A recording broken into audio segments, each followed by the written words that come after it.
Olá, bem-vindos ao nosso canal Lanterna da Alma.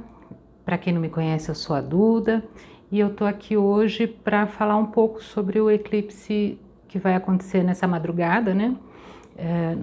A 1h12 da quinta-feira, tá bom? No vídeo da energia da semana, a gente viu que existe um novo caminho, né? Existe um caminho próspero, abundante, abençoado e alinhado com o nosso propósito divino, mas a gente viu também a questão do medo e do apego atrapalhando tudo isso, paralisando muita gente e impedindo que a gente desfrute desse presente que é um presente divino, né? E eu fiz aqui umas anotações porque é muita coisa que a gente precisa conversar. E eu falei também que todo o eclipse ele traz consigo energias desafiadoras, né? E nesse caso aqui, obviamente, não vai ser diferente. Especialmente porque é um eclipse híbrido, né? Que tem aspectos tensos aí com Plutão. E para quem não está muito desperto e muito disposto a mexer aí nos seus apegos e nas suas sombras, pode ser que fique um pouco mais difícil. Pois bem, para falar desse eclipse, a gente precisa entender algumas questões antes, né? Então vamos começar por Urano, que é um planeta bem diferentão, mas que tem como característica principal as rupturas, as mudanças inesperadas, as revoluções, porque ele é um planeta de inovação, né? De renovação e da modernidade também, né? E ele tem muita relação com o coletivo e ele põe abaixo tudo que é tradicional. E assim, aquilo que não está alinhado com o propósito divino, aquilo que já deu o que tinha que dar, ele vem, põe abaixo e bora criar o novo, certo? Esse Urano, ele demora 84 anos para fazer a volta no zodíaco, né? Então ele fica cerca de 7 anos em cada signo. E para vocês terem uma ideia, quando ele foi descoberto em 1781, já tinha passado 5 anos da independência dos Estados Unidos, né? E faltavam 8 anos apenas para a Revolução Francesa. Então foi um tempo que o mundo estava igual uma panela de pressão com o bico entupido, né? Com a válvula entupida. A população lutava por liberdade, né? Tinha lá o seu slogan, liberdade, fraternidade, igualdade, né? Então a gente não está vivendo assim num panorama muito diferente daqueles tempos. Infelizmente essa é que é a verdade. Só que Urano, ele está no signo de Touro desde 2019, né? E vai ficar aí até 2026. Então, quando um planeta fica num signo, ele afeta diretamente os assuntos que são da governança desse signo, né? Touro representa as raízes, representa a terra, a estabilidade, o dinheiro, os recursos como um todo, né? Não só o dinheiro especificamente, o trabalho e os alimentos também. Ou seja, no período que Urano está em Touro, então ele vai transformar tudo o que não funciona mais nesses assuntos que são assuntos taurinos. Tanto que em 2019 a gente teve, né, o início da pandemia, então ele já chegando e se a gente parar para pensar, o mundo parou em 2019 e 2020, né? Simplesmente o mundo parou, ninguém sabia o que ia acontecer, toda aquela nossa suposta estabilidade desapareceu, foi para o balaú, né? Então muitas pessoas perderam suas famílias, perderam emprego, a própria relação de trabalho que já vinha igual há praticamente um século, ela sofreu transformações também, né? E Urano vai continuar transformando tudo isso até 2026, né? Então muita coisa vai mudar, provocando a gente a buscar e a construir, né? Mais do que buscar, construir a nossa estabilidade internamente. Porque assim, se a gente for depender de estruturas externas, esquece, ok?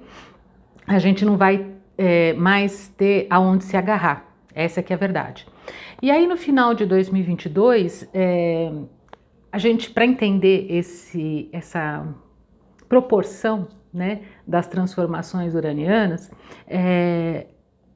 se a gente parar para pensar, foi recentemente, foi no finzinho do ano passado. Quantas pessoas foram para a porta dos quartéis pedir intervenção para as Forças Armadas, que até então era assim, o símbolo da salvaguarda dos direitos e da ordem, não era? Adiantou de quê? Adiantou para a gente ver que até essa estrutura, que era uma estrutura muito tradicional, já não é vista da mesma forma, já não é a mesma, já também sofreu as suas rupturas e as suas transformações. Então, percebam que as transformações que Urano traz, elas são muito, mas muito, muito, muito profundas mesmo, né? E ele é regente de Aquário, o signo dos libertários, né, das pessoas futuristas, vanguardistas, do coletivo, da individualidade também, né, porque os aquarianos, eles gostam muito de pensar no todo, no bem-estar de todos, mas eles são muito individualistas também. Primeiro eu, e não está errado, porque na medida em que a gente, como ser humano individual, melhora, o todo, obviamente, vai melhorar também, né? Então, e Plutão, que para a astrologia ainda é um planeta, né? Tá lá em Aquário.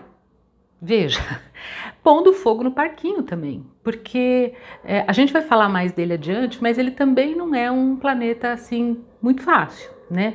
E da última vez, voltando a Urano, que ele esteve em Touro, né? Foi no período de 35 a 42. Ou seja, ele chegou 4 anos antes do começo da Segunda Guerra e foi embora 3 anos antes dela terminar, né?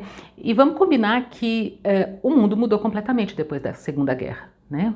Tanto que a gente conseguiu chegar até aqui 2023 ainda mais ou menos na paz, né? Então a ONU foi criada em 45, a Declaração dos Direitos Humanos foi criada em 48, a OTAN em 49, ou seja, o mundo entendeu que era feito de pessoas, né? Que o vento que venta aqui é o mesmo que venta lá, né? Que se um país ou um grupo de países resolver destruir tudo, ninguém ganha nada com isso, né? Então foi um tempo em que o mundo resolveu buscar a paz e se enxergar como um coletivo. O mesmo aconteceu agora em 2020 com a pandemia, né? Então, quando a gente percebe que a gente é um todo, a gente começa a olhar as coisas por uma ótica diferente, não é verdade? Por isso que o povo agora está de cabelo em pé, né, com essa coisa desse eclipse, porque além dele ser mega poderoso e considerando que os planetas repetem ciclos, né, a grande preocupação é que todo o caos que a humanidade viveu há 84 anos atrás, portanto há quase um século, se repita, né? E a gente não pode desconsiderar essa possibilidade, especialmente porque esse eclipse vai ser visível ali no Sudeste Asiático, Indonésia, Austrália, Nova Zelândia, mais ali para o Pacífico Sul. A China já lançou foguete contra o Japão, né, um míssil lá. Aconteceu o que aconteceu ali no Tibete com o Dalai Lama. Então, assim, tem muita coisa acontecendo ali, né? E, de uma forma ou de outra, se der uma zica, a economia da China, ela praticamente domina o mundo. Então isso, embora aconteça lá, interfere na nossa vida diretamente. Então a gente não está pensando em guerra da Ucrânia com a Rússia, não é tanto se me dá. Não é assim. A gente já viu que não é assim, né? Aí quando o combustível fica mais caro aqui, aí todo mundo reclama. Então a gente tem que entender que a gente está dentro de um grupo, dentro de um planeta, com o mesmo ar, com a mesma água, e não tem como sair daqui não. A gente nasceu aqui e vai morrer aqui. Então, a gente precisa cuidar desse planeta, pelo amor de Deus, né? Mas vamos ter em mente uma coisa, né? Se o mundo tiver que viver novamente um tempo de guerra, e aí é um tempo de guerra mais global, né? Não vai ser mais, assim, localizada, isso significa que a gente fracassou como humanidade. Você concorda? Porque, assim, não é possível que em 84 anos que se passou da Segunda Guerra até agora, a gente não tenha melhorado, a gente não tenha crescido como humanidade. Então, assim, Não é tudo catástrofe, obviamente, mas não é uma coisa que a gente pode desconsiderar, né? Existe uma potência aí muito grande e apesar da humanidade ser a mesma, né, os tempos são outros, né? O ciclo planetário pode ser até tecnicamente, entre aspas, né, tecnicamente igual, mas ao invés de repetir aquilo que a gente já viu que deu errado no passado, a gente pode pensar em como é que a gente pode se preparar para tirar o melhor dessa energia tão potente que o eclipse vai acionar, né? E a gente tem que lembrar que um eclipse acontece em Áries, né? Esse aqui especificamente na Lua Nova, e que esse signo é regido por Marte. E Marte é o deus da guerra na mitologia, né? E para pôr mais lenha na fogueira, ainda tem uma quadratura nada favorável com Plutão.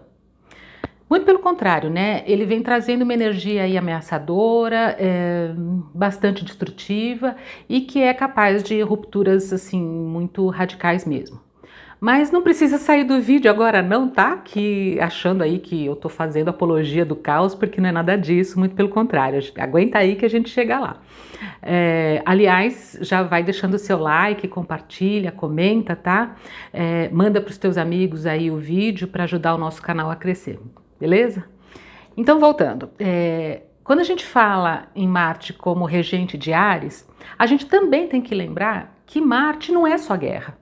Né? Que Marte também representa, e Áries, né, junto, aquele impulso inicial, aquele start que faz a gente querer o novo, ir para cima, aquela mola propulsora, né, que impulsiona a gente a ir adiante, a seguir em frente. Então Marte representa o fogo, né?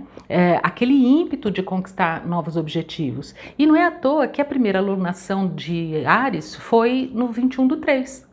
Né? No equinócio de outono, quando a gente entrou no ano novo astrológico. E foi mais ou menos assim, entre aspas também, né? Quando o ano de 2023 começou, né? Com novos projetos, com novas possibilidades, com aquela pegada de vamos para cima, vamos fazer, vamos acontecer, né? Com muita coragem, com toda essa energia que é de Áries e também é de Marte. Então, assim, é o deus da guerra? Beleza, mas não é só isso. Né? Então, para que a gente precisa pensar no caos se a gente também tem um aspecto absurdamente positivo nesse eclipse, tá bom? E na simbologia do zodíaco, Áries, ele é o primeiro, né, signo do zodíaco e ele é visto como semeador, né, aquele que lança sementes ao solo. E aí Touro vem na sequência para pôr a mão na massa, para materialização desses sonhos que Áries plantou. Né? Então, Touro é quem ancora, né? É o signo que enraiza as sementes que Áries plantou para que elas possam vingar e frutificar lá na frente. E o eclipse, como eu falei, vai acontecer a 1h12 da madrugada agora, da quinta-feira, né? No horário de Brasília, mas ele não vai poder ser visto aqui do Ocidente, né? E acontece a 29 graus de Áries. E cada signo ou cada casa zodiacal tem uma média de 30 graus, né? Então, veja que o eclipse acontece em Áries e na sequência, assim, horas depois, o Sol e a Lua já estarão em Touro, né? E nós vamos sentir a influência desses dois signos, quase que ao mesmo tempo, porque o eclipse em si, né, ele dura uma média de 7 minutos e pouco, mas o processo de aproximação de um planeta para cobrir o outro, né, e tal, isso aí demora, e depois para sair, isso demora algumas horas.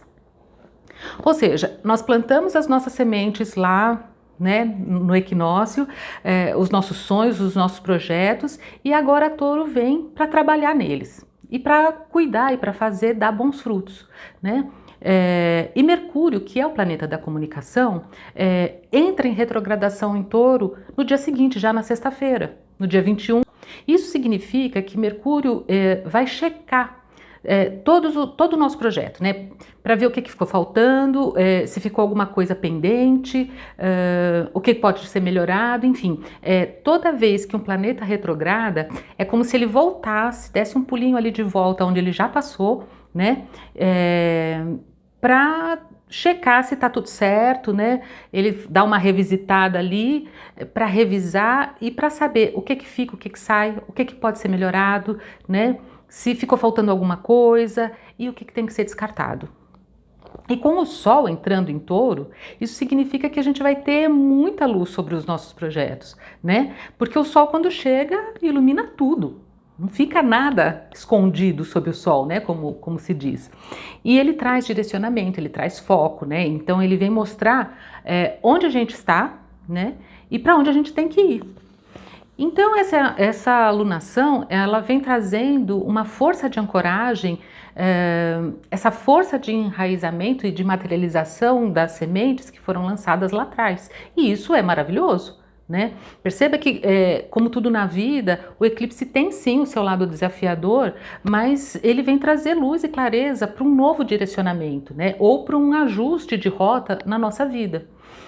Só que vamos pensar agora no eclipse como um fenômeno raro, né? Esse de amanhã, mais ainda por ser um eclipse híbrido, né? E eu vou fazer um parênteses aqui, só para explicar rapidamente, porque assim, gente, em termos de astrologia eu só sou curiosa, tá bom? Os eclipses eles podem ser parciais, né? Totais ou anelares. Ou seja, o eclipse parcial é quando um astro entra sobre o outro, né? Seja o Sol sobre a Lua sobre o Sol, e só uma partezinha ali que cobre. O total, eles estão absolutamente um sobre o outro. E os anelares é quando a gente vê, embora eles estejam um sobre o outro, a gente ainda consegue ver aquele círculo de luz, né? Aquele anel de luz. Então, basta isso para a gente saber agora que esse eclipse, ele vai ter esses dois aspectos, né? Ele vai ser total em alguns lugares e em outros lugares ainda vai dar para ver o círculo de luz, tá bom? O anel de luz. E eles ainda podem ser solares ou lunares, né? No nosso caso aqui, a gente tem um eclipse solar, que via de regra é até mais suave que um eclipse lunar, né? Mas de toda forma, os eclipses, eles são... É quase como se fosse um mecanismo do universo para acelerar a nossa vida e trazer encerramento para aquilo que precisa ser transformado, né? E porque ele tem uma forte carga assim, de imprevisibilidade, né? Ele traz mudanças repentinas, eles assustam tanto, né? Porque eles tiram a nossa base. Né, eles mexem com a dita cuja das estruturas que a gente estava tão acostumado, né?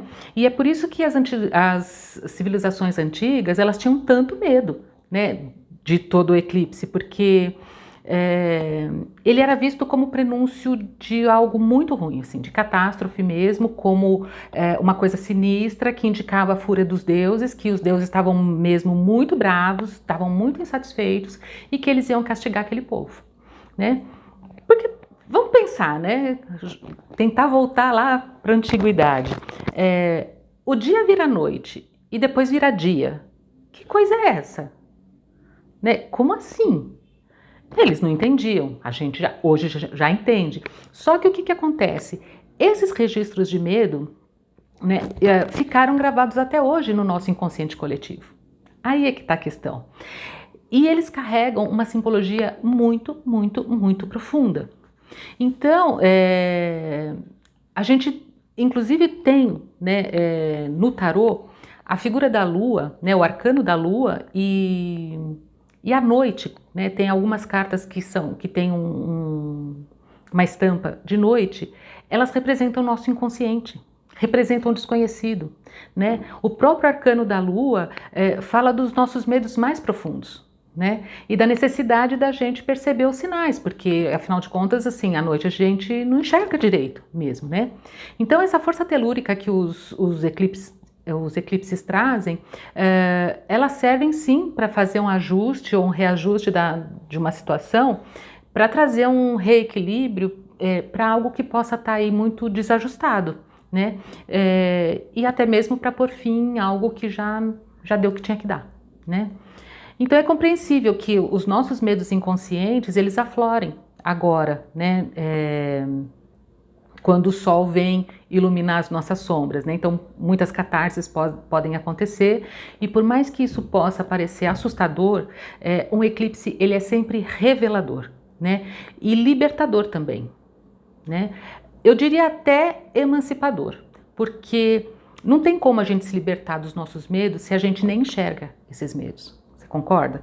Então, quando a gente enxerga com clareza aquilo que a gente já viu, ouviu de uma forma parcial, ouviu de uma forma distorcida, a gente pode dar um novo direcionamento a isso e a nossa vida como um todo, né, aos nossos propósitos e aos nossos projetos.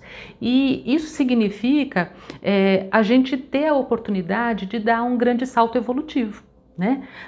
E é assim que a gente cresce, não tem outro jeito, né? A gente se liberta das nossas prisões mentais, das nossas amarras emocionais e daquele medo que aprisiona a gente. Então, realmente, a gente pode dizer que depois de um eclipse, a gente cresce, a gente muda, né? E nós vimos tudo isso no vídeo da energia da semana lá, né? Que o medo justamente pode impedir a gente de progredir e de aproveitar essa potência que o eclipse está trazendo. Mas quando a gente permite o descortinar das ilusões, né? Quando a gente aceita a entrada da luz na nossa vida, a gente passa a se conhecer e a se reconhecer como indivíduo, né? E mais que isso, a gente passa a não precisar da validação e do reconhecimento alheio. Né? Nessa altura a gente entende o que é nosso e o que não é, o que não nos pertence mais ou que nunca nem pertenceu, né? A gente entende quais são as conexões que valem a pena, quais não valem, com que eu verdadeiramente me identifico, com que eu não me identifico mais, né? Qual é o meu tamanho, portanto, aonde eu caibo e aonde eu não caibo mais, né? E é uma verdadeira separação do joio do trigo, vamos dizer assim. E é aí que a gente assume o timão do nosso barco, né? A gente acerta a rota em direção aos nossos objetivos e vai. E esse eclipse solar vem trazendo, então, uma nova oportunidade de expansão, né? E de crescimento. Tanto que a gente abriu o jogo, né, com a carta do Ás de Paus e a carta do Louco. E isso não é pouca coisa. Então, se você não assistiu o vídeo, passa lá depois e vê a potência da energia dessa semana, tá bom? E a gente tem Júpiter, que num excelente aspecto com esse eclipse, né? E Júpiter é o grande benfeitor do universo, né? Ele traz sorte, ele traz expansão. Onde Júpiter toca, tudo prospera, porque ele tem essa natureza muito voltada às finanças e à expansão material como um todo, né? E se ele traz a boa sorte normalmente, você imagina num eclipse desse. Meu Deus, é totalmente excelente, né? Como dizia o pessoal.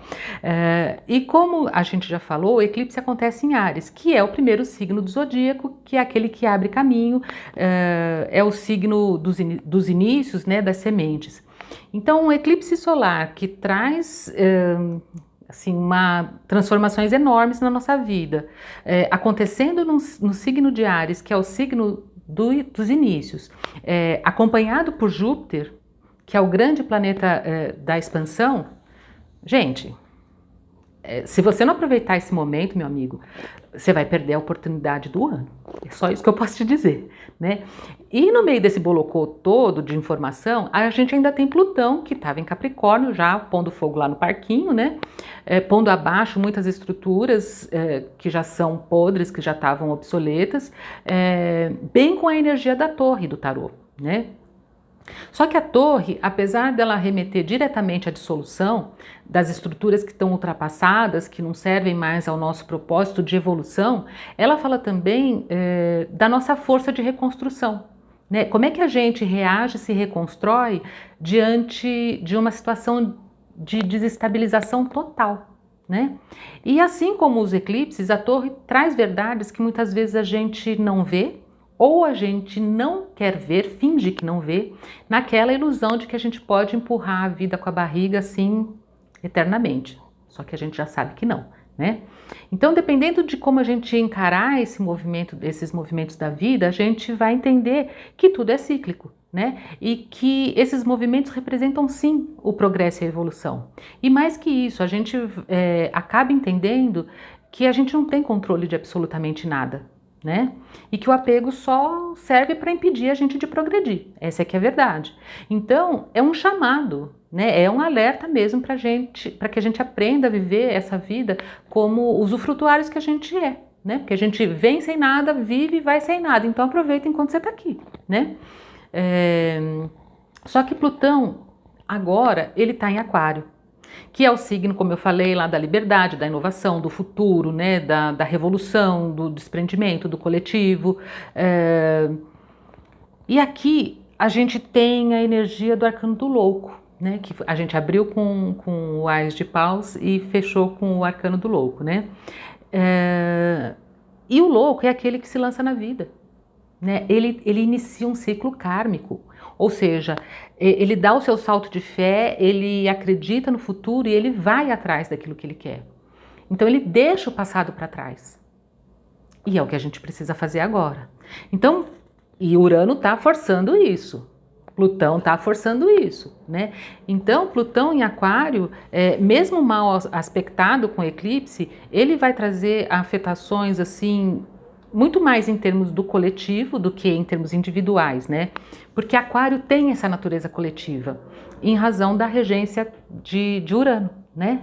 Como a gente também já falou lá atrás. E Plutão foi descoberto em 1930, perto ali do tempo em que estavam inventando a bomba atômica, né? E ele traz a ideia de morte, de dissolução das coisas e das ideias que estão ultrapassadas já, para o surgimento, né, como a gente falou da torre lá da reconstrução, né, para o surgimento de uma nova concepção superior, né? Ou seja, Plutão em Aquário vai trazer o novo, quer a gente queira, quer a gente não queira, né? Porque ele carrega essa potência de crescimento e de evolução, tanto, né, para nós individualmente, mas afetando muito menos, como da humanidade, assim, em termos de coletivo, né? E embaixo de tudo isso que está acontecendo no céu, estamos nós aqui, réis mortais, né? Sem saber se a gente vai, se a gente fica, se a gente se lança no novo, se a gente tenta se apegar no velho, né? Mas parece que depois de tudo isso que a gente falou, o melhor mesmo é a gente se empenhar em construir a nossa estrutura interior, né? Mesmo porque o que tiver que acontecer, vai acontecer a gente sabendo ou não, a gente querendo ou não, né? E com ou sem o nosso consentimento. Então, o melhor que a gente tem a fazer é fazer aquilo que está ao nosso alcance, agora, né? E cabe a você, então, decidir de que lado que você vai ficar, né? Se vai ser do lado do medo, da insegurança e do apego, ou do lado da luz, que tudo revela, né? Que traz essa energia para a concretização dos nossos desejos. E a gente está numa situação assim, vai arriscar ou vai recuar, sabe? E o período é muito mais do que auspicioso para a gente pôr a mão na massa, para a gente pôr foco e a persistência taurina para enraizar sementes, para lá na frente a gente colher bons frutos, né? Não se esqueça que a gente está sendo abençoado por Júpiter, ninguém menos que Júpiter. Então, todo momento de mudança vai trazer sim, né? Aquele frio na barriga vai ser sim um tanto desafiador, né? Porque a gente vai encarar o desconhecido aí, mas se a gente não pagar para ver, né? Se a gente não acreditar no nosso potencial, o tempo vai passar e a gente vai ficar para trás. É só isso que vai acontecer, né? Então é melhor que a gente se agilize aí, né? E vá atrás de conquistar os nossos objetivos. Então descubra onde está a sua força e aproveite as influências mega positivas desse eclipse a seu favor, né? Mesmo porque essas energias elas vão reverberar e vão emanar os seus efeitos por 6 meses ainda, né? Ou seja, até outubro, elas vão trazer muitas mudanças significativas, né? Então, assim, a gente não precisa ter pressa, mas também não dá para perder tempo, né?